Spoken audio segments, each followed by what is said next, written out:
Hello, what's up you guys? I'm Teacher Jay and this is Inglês do Zero Podcast. Eu sou o Teacher Jay e esse é o podcast Inglês do Zero, o melhor podcast de ensino básico de inglês do Brasil, de acordo com os meus amigos.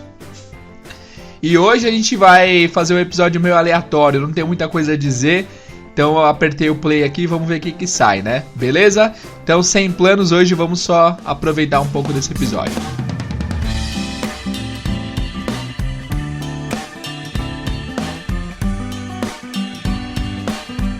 Hello, what's up, you guys? Eu tô de volta aqui com mais um episódio. Esse episódio não vai ter muito plano, não vai ter muita coisa a dizer. A gente tem que terminar o episódio passado, que foi sobre profissões, né? Foi sobre profissões.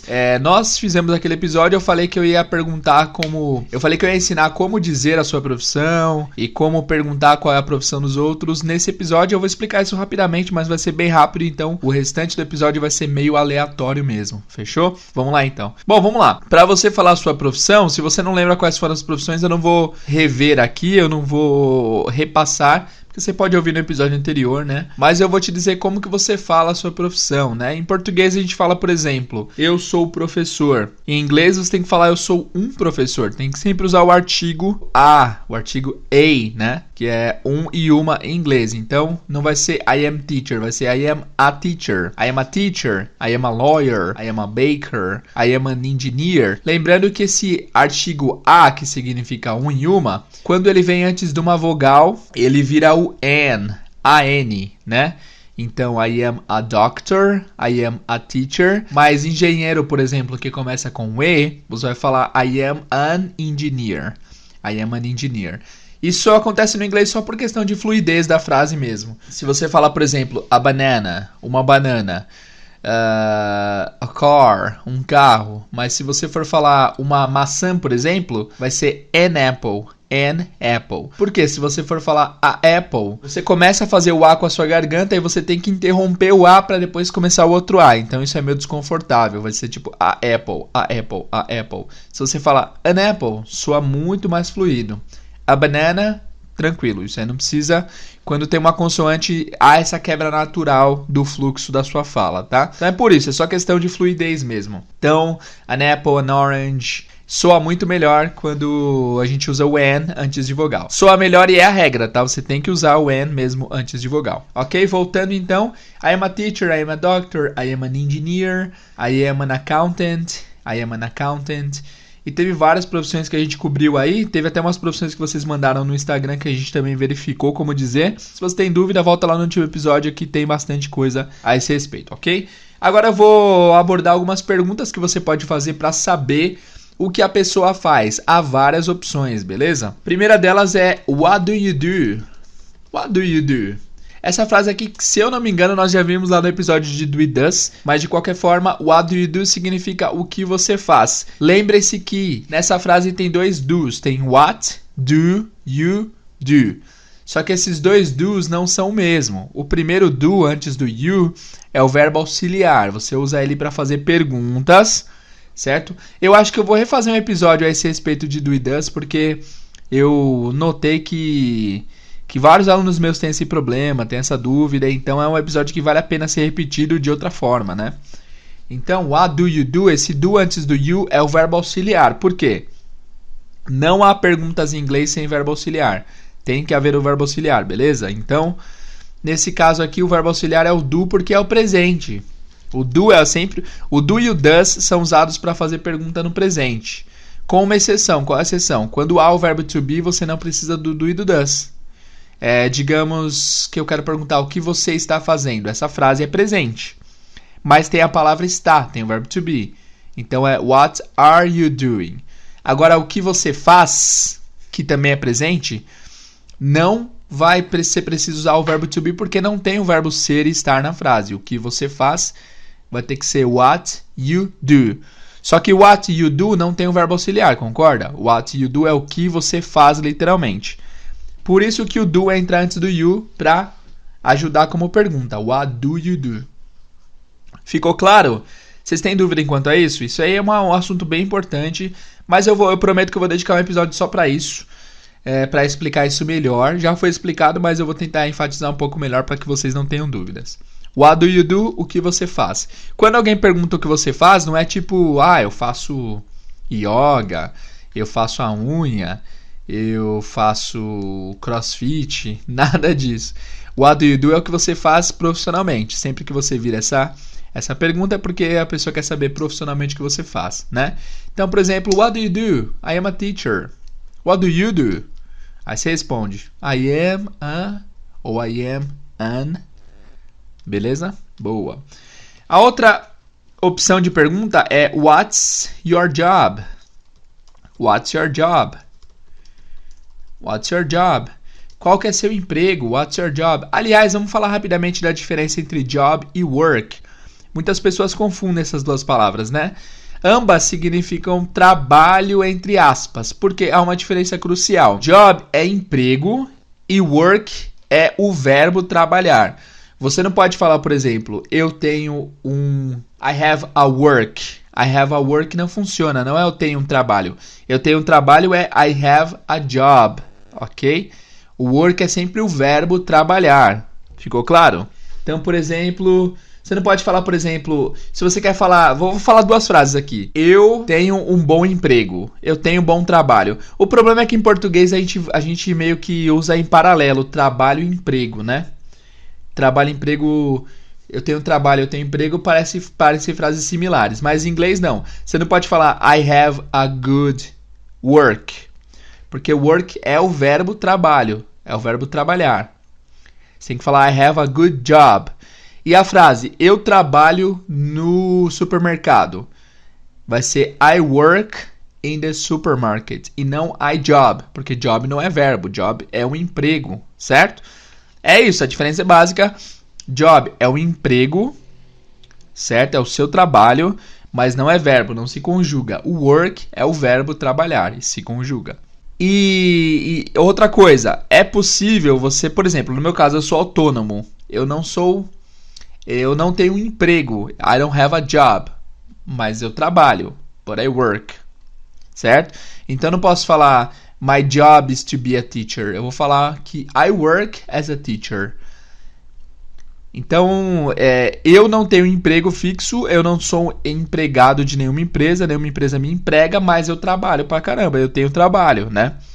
Tem pessoas que é o contrário, tem pessoas que têm emprego, são empregados de alguma empresa, por alguma empresa, mas não trabalham porque só vão até a empresa. Acontece, né? Quem nunca? Então, basicamente é isso. Job é emprego, trabalho, a coisa, a função, e work é o verbo trabalhar. Ok? Ok. Então, voltando à pergunta, what's your job? Qual é o seu emprego? I'm a teacher. Uma pergunta paralela que é parecida com essa é what's your occupation? What's your occupation? Qual a sua ocupação? Pode responder também. Mesma resposta, I'm a teacher. Então, até agora nós vimos what do you do? O que você faz? What's your job? Qual é o seu trabalho?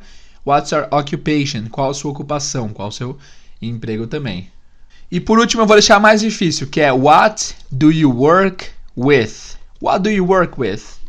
What do you work with? Que significa com o que você trabalha. Com o que você trabalha. A preposição com em inglês é with. W-I-T-H, with. Certo? Só que em inglês essa preposição vai lá para o final, como vocês notaram na frase what do you work with? Literalmente, a frase em inglês significa o que você trabalha com. O com foi lá para o final no inglês. Em português, a preposição vem no começo, né? Com o que você trabalha. Uma frase que vocês já viram nesse mesmo padrão é aquela frase Where are you from? Where are you from? Que é de onde você é, né? From é de e vai lá no final da frase em inglês. Where are you from? Eu explico para vocês o porquê. Em inglês há uma hierarquia de palavras e as palavras que começam com WH são 7 palavras, né? Mas as principais são what, where, when, who e what, where, when, who e how também, que que foge um pouco do padrão, mas também faz parte. Essas palavras sempre têm a preferência de ir na frente da frase, ok? Então pensa assim.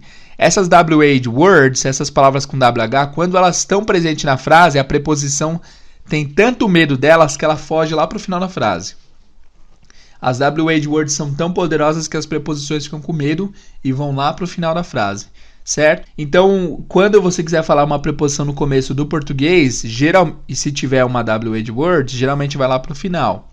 De onde você é? Where are you from? Com que você trabalha? What do you work with? Com quem você mora? Who é quem? Who do you live with? Ok? Fez sentido? Eu já fiz algum episódio com WH words? Eu não tenho certeza. Deixa eu olhar aqui no meu... Fiz, ó. WH question words foi o episódio número 29. Deem uma olhadinha lá que é um episódio importante. Então é isso. Voltando à pergunta, what do you work with? Com o que você trabalha? E aí você pode responder I work with, eu trabalho com, ou I work for. Por exemplo, se você trabalha para uma empresa, se você trabalha no hospital, você pode falar I work in a hospital. Certo? Com o que você trabalha? Eu trabalho no hospital. I work in an insurance company. Tem vários alunos de seguradoras. Insurance company. Eu trabalho numa empresa de seguradora. Tá bom? Então, são essas perguntas aqui, simples, né? Vamos revisá-las. Primeira, what do you do? O que você faz? What's your job? Qual o seu emprego? What's your occupation? Qual sua ocupação? What do you work with? Com que você trabalha? Bom, pessoal, é isso, muito legal. Falamos aqui já sobre essas coisas de trabalho, emprego, terminando o episódio anterior. Peço desculpa aí, peço escusas pela demora em postar, mas a vida está muito corrida. Eu não prometo 2 episódios por semana a mais, porque eu não gosto de não cumprir o que eu prometo. Mas pelo menos 1 por semana vocês vão ter, tá? Com exceções. Bom, passando a correria aí, eu vou voltar a postar 2 por semana sem dúvida. Eu tenho trabalhado bastante no English for Travel. Vocês sabem o que é o English for Travel, o curso de inglês para viagens. E aliás, falando nele, estamos chegando no deadline, hein? Já faltam... Quantos dias? Hoje é dia 27. Hoje é dia 27 de junho. Daqui a 8 dias a gente vai ter o sorteio do English for Travel, dos 2 cursos do inglês para viagem. Um curso vai ser dado ao vídeo. Não vai ser... A gente não está testando qualidade, tá? A gente não está vendo quem falou melhor, quem gravou melhor, enfim, a gente está vendo conteúdo. Tipo assim, se a pessoa mandou vídeo, ela tá apta a participar do sorteio.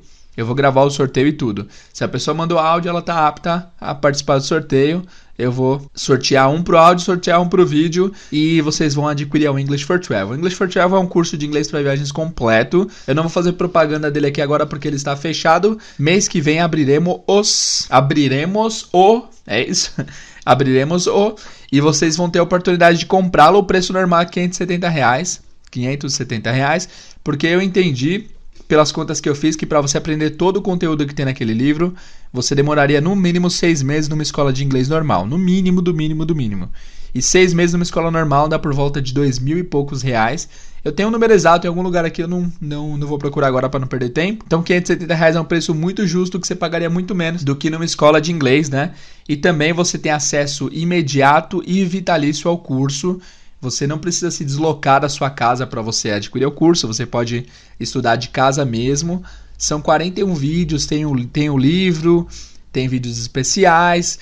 E é uma coisa bem legal que você pode estudar no seu próprio tempo, você pode começar a ver e terminar depois, você não precisa pegar transporte, seja seu carro, seja ônibus, metrô para ir até a escola, você pode aprender tudo sozinho em casa, é uma beleza, é muito legal. As aulas são eternas, se você quiser assistir esse mesmo curso daqui a 15 anos numa viagem que você for fazer, o curso ainda vai estar disponível para você, então é bem bacana, certo? 570 vocês podem pagar em 12 vezes, em até 12 vezes, então vai ser bem baratinho aí o preço mensal. Se vocês quiserem adquirir o curso, não está aberto agora, mas em breve o abrirei, só que com preço normal, ok? Só que para ouvintes do podcast, vocês sabem que vocês são meus favoritos. Eu adoro podcast, adoro os ouvintes do podcast. Vocês são muito engajados e muito legais. Então vai haver um cupom de desconto para vocês, tá? Não sei se eu vou conseguir manter 30% de desconto que nem da última vez.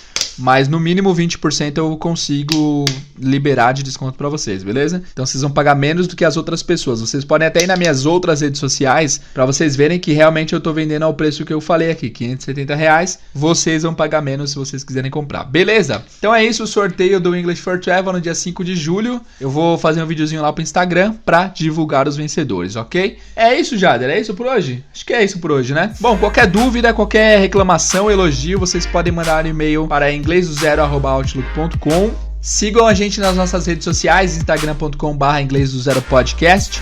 Sigam a gente no grupo secreto do Facebook, que é muito legal, que é bit.ly/grupo IDZ. E é isso aí, qualquer coisa, qualquer dúvida, entre em contato. Muito obrigado por escutar mais esse episódio e vejo vocês no próximo episódio. See you guys!